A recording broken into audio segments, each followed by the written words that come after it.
लाल रंग की ये डायरी है। इसमें दावा किया जा रहा है कि 500 करोड़ से जुड़े हुए राज जो हैं वो इसके पन्नों में दर्ज हैं।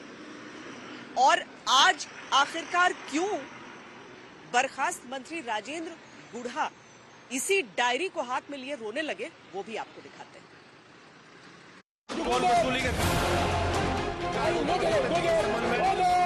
हाथ में लाल डायरी लेकर खड़े हैं। नाम है राजेंद्र गुढ़ा। कभी मुख्यमंत्री गहलोत के बेहद करीबी रहे, अब सरकार से बर्खास्त मंत्री हैं। क्या बर्खास्त हो चुके मंत्री के हाथ में दिखती इसी लाल डायरी से राजस्थान की राजनीति में कोई उठापटक हो सकती है, या फिर बंद डायरी लाख की और खुल गई तो खाक की?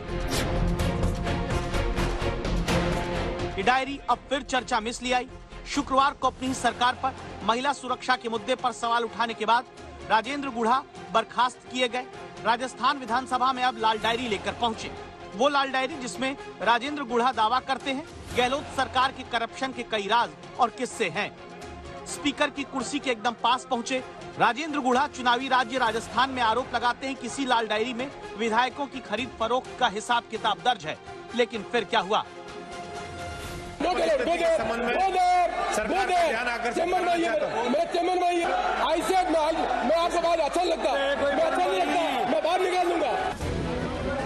राजेंद्र गुढ़ा को मार्शल के जरिए सदन से बाहर कर दिया गया। बाहर आकर मीडिया के कैमरों के सामने अपनी कहानी रोते हुए सुनाने लगे। कहने लगे कि लाल डायरी आदि फाड़कर छीन ली गई, जिसमें राजनीति के रंग बदल देने वाला सच है।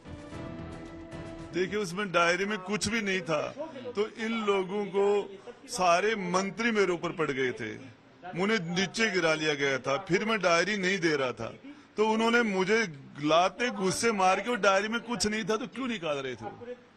पूरी सरकार उस डायरी के ऊपर टूट के पड़ रही थी, और वो तो दृश्य उन्होंने हटा दिए वो सारे के सारे।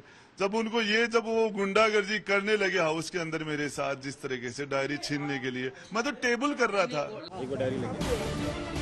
जिस लाल डायरी की बात राजेंद्र गुढ़ा करते हैं, उसमें क्या हो सकता है अगर बर्खास्त मंत्री की ही माने?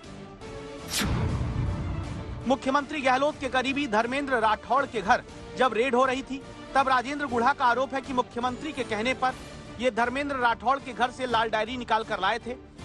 राजेंद्र गुढ़ा आरोप लगाते हैं कि वो लाल डायरी बचा कर ना लाते तो मुख्यमंत्री जेल में होते। बर्खास्त मंत्री आरोप लगाते हैं लाल डायरी में विधायकों को अपने पाले में रखने के लिए क्या दिया गया, इसका हिसाब है। इसके अलावा राज्यसभा चुनाव के दौरान विधायकों से लेन देन का कच्चा चिट्ठा होने का आरोप है। साथ ही राजस्थान क्रिकेट के चुनाव में भी खरीद फरोख्त का हिसाब किताब इसी लाल डायरी में होने का दावा राजेंद्र गुढ़ा करते हैं। 100% इन्होंने जो भी काले कारनामे किए हैं उसमें से कुछ उसके अंदर थे, और वो इनको लगा कि ये बात सारी आउट हो जाएगी, इसीलिए उन्होंने मुझे भेजा था उस टाइम में डायरी लाने के लिए। आज उसमें एक पार्ट में लेके जा रहा था तो मुझे रोकने के लिए उन्होंने वो सब कुछ किया, जिस तरीके से मुझे वो सारा करके, और उसके बाद में जब मैंने नहीं दिया तो मुझे नीचे पटका, मुझे बोलने नहीं दिया गया। मैं हाउस में बात रखना चाह रहा था, मेरी बर्खास्तगी पर रखना चाह रहा था। गहलोत सरकार पर सवाल महिला सुरक्षा पर उठाने के 6 घंटे के भीतर शुक्रवार को राजेंद्र गुढ़ा पद से हटा दिए गए थे। सरकारी मंत्री राजेंद्र गुढ़ा का उन्हें बर्खास्त किया गया। राजेंद्र गुढ़ा को क्या कारण रहे? लगातार सरकार को घेरते आ रहे थे। वो एक सभा के अंदर उन्होंने यहाँ तक कह दिया कि सबसे भ्रष्ट सरकार जो है वो हमारी सरकार है, और कल उन्होंने विधानसभा के अंदर सरकार को बैकफुट पर ला दिया। ये हमारी पार्टी का अंदरूनी मामला है, और इस पे हम लोग अपने हिसाब से चर्चा करते हैं। लाल डायरी हमेशा सियासत में ऐसे सामने आती है जिससे लगता है कि सब कुछ हिल जाएगा। फिल्मों में भी किसी का राज छिपाने की कहानी लाल डायरी में ही बताई जाती है। अब गुढ़ा वाली लाल डायरी कितनी गूढ़ है, कितनी सच्ची, ये साफ नहीं, लेकिन साफ ये है कि लाल डायरी सवालों के नाम पर सियासत में अभी कुछ दिन खूब उछाली जरूर जाएगी। शरद कुमार, जयपुर आज तक। राजेंद्र गुढ़ा का दावा है कि आज विधानसभा के अंदर उन्हें कांग्रेस के बाकी विधायकों ने धक्का मारा। उन्होंने कहा कि उनसे डायरी छीनने में आधी डायरी ही वो ले पाए, बाकी जो अहम हिस्सा है उसका वो राजेंद्र गुढ़ा के पास ही अभी है। क्या क्या उन्होंने कहा है उसका एक अहम हिस्सा हमसे हमारे संवाददाता शरद कुमार से बातचीत में उन्होंने कही है, सुनिए। क्या उस लाल डायरी में किसी बीजेपी के बड़े नेता से भी बातचीत का हवाला था?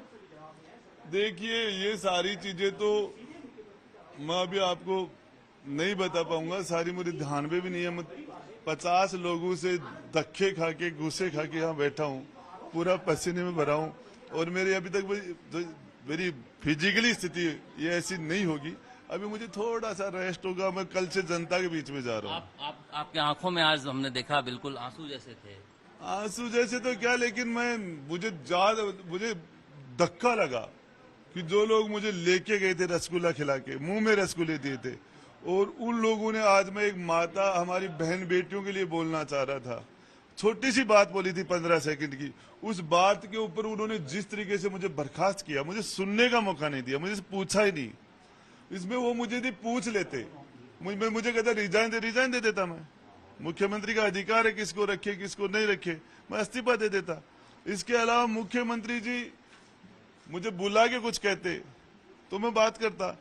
बड़े से बड़े कातिल को भी उसकी सुनाई होती है, मुकदमे का चालान होता है, पुलिस इन्वेस्टिगेशन करती है, उसके बाद में मुकदमे के बड़े कोर्ट में मुकदमा जाता है, उसमें चार्ज लगता है, और चार्ज लगने के बाद उसमें गवाह लगते हैं, फिर मुलजिम बयान होते हैं, फिर सफाई के गवाह लगते हैं, उसके बाद बहस होती है, उसके बाद जज फैसले करते हैं, 1 सेकंड में फैसला कर दिया, उसकी आगे अपील होती है। हमारी कोई अपील नहीं।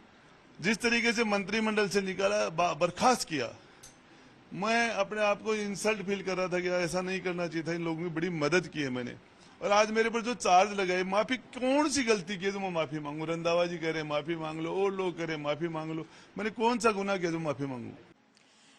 राजेंद्र गुढ़ा वो नेता है जो जीते बीएसपी के टिकट पे फिर कांग्रेस में शामिल हो गए, मंत्री भी बने, अशोक गहलोत के कभी करीबी रहे, लेकिन बाद में सचिन पायलट के करीबी हो गए। इससे पहले भी अपने बयानों की वजह से विवाद में रहे हैं।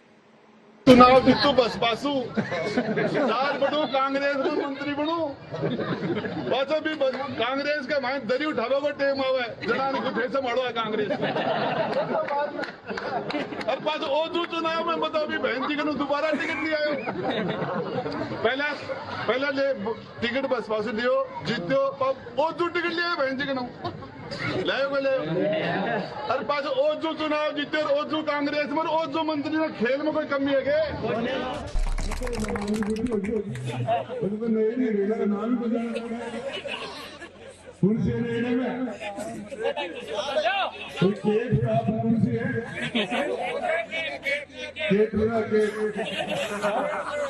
कौन सी है? केट का काला जाने की सड़क पर मिलता है।